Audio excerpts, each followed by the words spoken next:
lower bathroom. You can see now we have some plumbing in the slab. Slab's been poured, by the way, since we were here last. The R10 insulation is underneath the slab. These pipes in the wall you see are for vents and for upper floor toilets. They're going to come down through the drain line into the pipe on out to the pumps for the septic system. There's two walls going on.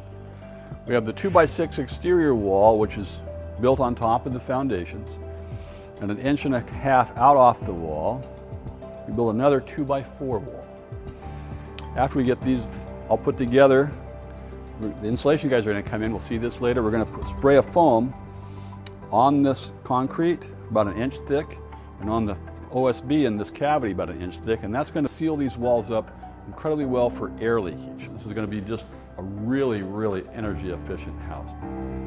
I-joist glue goes down. It's a little hot out today, so when the sheets go down, we want to do it pretty quickly. The glue is going to get a crust, and the I-joist and the subfloor won't come down together. The glue is going to kind of form a bond. We don't want to do that. We want this glue to mash out and be super tight. We're doing layout marks on the I-joist to make sure we nail properly. Snapping some lines. We're going to hit the nails in the top of the I-flanges.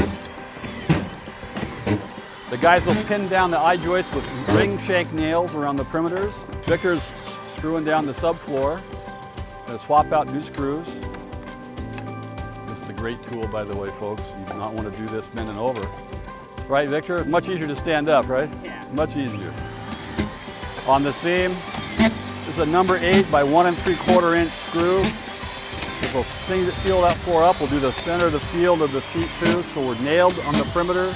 Come back and screw the subfloor down. With the I-joist, this is a squeak-proof floor. This will be great. So we're going to, before we're finished here on the whole subfloor, you can see out here we've got a lot of joists to do.